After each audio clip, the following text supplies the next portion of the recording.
ಅಂದಿನ ಮನೆಗಳು ಇಂದಿನಂತಿರಲಿಲ್ಲ. ಈಗಿನ ಮನೆಗಳೇಕೋ ಮೊದಲಿನಂತಿಲ್ಲ. ಮನೆಯ ಸುತ್ತ ಕಂಪೌಂಡು, ಗೇಟು ಭದ್ರ, ಒಳಗಿರುವ ಮನಸ್ಸುಗಳೇಕೋ ಛಿದ್ರ ಛಿದ್ರ. ಬಂಧುಗಳೇ ಬಾರದ, ಸ್ನೇಹಿತರೂ ಸೇರದ ಮನೆಯ ಮುಂದೆ ಸದಾ ಕಾವಲುಗಾರ. ಇಂದು ಮನೆಯಲ್ಲಿ ಅನ್ನವೇ ಬೇಯುತ್ತಿಲ್ಲ, ಮನಸ್ಸುಗಳು ಮಾತ್ರ ಕುದಿಯುತ್ತಿವೆಯಲ್ಲ. ಅಡುಗೆ ಮನೆ ಸದಾ ಖಾಲಿ ಖಾಲಿ ಇರುತ್ತೆ. ಫೋನಿಂದ ಕೂತಲ್ಲಿಗೆ ಊಟ ತಿಂಡಿ ಬರುತ್ತೆ. ಮನೆಗಳಾಗುತ್ತಿವೆ ಮಹಡಿಗಳಿಂದ ಎತ್ತರ, ಮನಸ್ಸುಗಳೇ ಆಗುತ್ತಿಲ್ಲ ಹತ್ತಿರ. ಸಂತೋಷ ಎಂಬುದಕ್ಕೆ ಸಿಗುತ್ತೇ ಇಲ್ಲ ಉತ್ತರ. ಅಂದು ಬಿಸಿಲು ಮಳೆ ಚಳಿಗೆ ಮೈ ಒಗ್ಗಿತ್ತು, ಮನೆ ತಣ್ಣಗಿತ್ತು, ಒಲೆ ಹೊಗೆಯಾಡುತ್ತಿತ್ತು, ಬಿಸಿ ನೀರ ಹಂಡೆ ಹಬೆಯಾಡುತ್ತಿತ್ತು. ಕಣಜದ ತುಂಬ ದವಸ ಧಾನ್ಯ ತುಂಬಿತ್ತು. ಬಂಧು ಬಳಗದ ನಡುವೆ ಅನುಬಂಧವಿತ್ತು. ಎಲ್ಲರೊಟ್ಟಿಗೆ ಮನೆಯು ನಗುತ್ತಲಿತ್ತು. ಮನೆ ಚಿಕ್ಕದಾದರೂ ಮನಸ್ಸು ಚೊಕ್ಕವಾಗಿತ್ತು. ಅಂದು ನನ್ನಜ್ಜ ಕಟ್ಟಿದ ಮನೆಯಲ್ಲಿ ನಲಿವಿತ್ತು, ಒಲವಿತ್ತು, ಸಂತಸದ ಸೆಲೆಯಿತ್ತು. ಮುಖ್ಯ ಬಾಗಿಲು ಚಿಕ್ಕದಿತ್ತು, ತಲೆ ಬಾಗಬೇಕಿತ್ತು. ಮಣ್ಣಿನ ಗೋಡೆ ಸಾರಿಸಿದ ನೆಲವಿತ್ತು. ಮಾಡು ಚಿಕ್ಕದಿತ್ತು, ಬದುಕು ದೊಡ್ಡದಿತ್ತು. ನೋವುಗಳಿದ್ದರೂ ಬದುಕಿಗೆ ಬೆಲೆ ಇತ್ತು.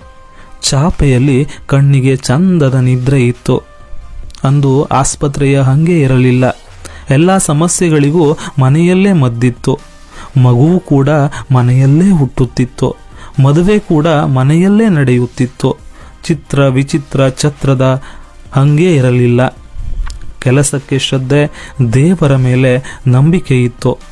ಸಾವಿಗೂ ಸಹ ಮನೆಯೇ ಸಾಕ್ಷಿಯಾಗುತ್ತಿತ್ತು. ಹಲವು ಮಕ್ಕಳು ಹುಟ್ಟಿದ ಸಂತಸವಿತ್ತು. ಅವರ ಬಾಲ್ಯದ ಬದುಕಿನ ಸಂಭ್ರಮವಿತ್ತು. ನೆಂಟರು ಬಂದರೆ ಹಬ್ಬದ ಸಡಗರವಿತ್ತು. ಕೆಲವು ಸಾವುಗಳ ಸೂತಕವೂ ಇತ್ತು. ಸತ್ತ ಹಿರಿಯರ ನೆನಪು ಅಚ್ಚಳಿಯದೆ ಉಳಿದಿತ್ತು. ಕಷ್ಟಗಳ ಗೆದ್ದ ಗೆಲುವಿನ ದ್ಯೋತಕವೂ ಇತ್ತು. ಬದುಕಿನ ಸಾಧಕ ಬಾಧಕಗಳೆಲ್ಲವೂ ಇತ್ತು. ಇಂದು ಮನೆ ರಾಜನಿಲ್ಲದ ಅರಮನೆಯಂತೆ, ಸಕಲ ಸವಲತ್ತುಗಳಿರುವ ದರ್ಬಾರಿನಂತೆ, ನೆರೆಮನೆಯ ಹಂಗಿಲ್ಲದ ಸೆರೆಮನೆಯಂತೆ. ಆದರೂ ಮನೆಯವರಿಗೆಲ್ಲ ಹಣದ್ದೇ ಚಿಂತೆ. ಬೇಕಾಗಿದ್ದಕ್ಕಿಂತ ಬೇಕೆನಿಸಿದ್ದೇ ತುಂಬಿದೆ. ದೊಡ್ಡದಾಗಿದೆ, ಶ್ರೀಮಂತವಾಗಿದೆ, ಸಜ್ಜಾಗಿದೆ. ಮನಸ್ಸುಗಳು ಮಾತ್ರ ನುಜ್ಜುಗುಜ್ಜಾಗಿವೆ. ಶುಭ ಕಾರ್ಯಗಳು, ಸಂತೋಷಕೂಟಗಳು ಮನೆ ಬಿಟ್ಟು ಹೋಟೆಲುಗಳ ಸೇರಿಕೊಂಡಿವೆ. ಬಂಧುತ್ವ ಮಿತ್ರತ್ವಗಳು ಬಂಧನವಾಗಿವೆ. ನೆಂಟರಿಸ್ತರು ಮನೆಗೆ ಬಂದರೆ ಬರೀ ನಕ್ಕು ನಗದೆ ಕೋಣೆ ಸೇರುತ್ತಿದ್ದಾರೆ ಮನೆಯ ಮಕ್ಕಳು. ಮತ್ತೆ ಬರಲಿ ಆ ತುಂಬು ಕುಟುಂಬದ ಕಾಲ. ಆಗಲಿ ಮನೆ ಮನಗಳು ನಂದ ಗೋಕುಲ. ಅರ್ಥವಾಗಲಿ ಸರ್ವರಿಗೂ ಸಂಬಂಧದ ಬೆಲೆ. ಎಲ್ಲರೂ ಕಲಿಯಲಿ ಒಟ್ಟಾಗಿ ನಗುವ ಕಲೆ. ಆಗಲಿ ದ್ವೇಷ ಸ್ವಾರ್ಥ ಮತ್ಸರಗಳಿಗೆ ಸೋಲು. ಶ್ರೀಮಂತಿಕೆಗಿಂತ ಹೃದಯವಂತಿಕೆಯೇ ಮೇಲು. ಧನ್ಯವಾದ.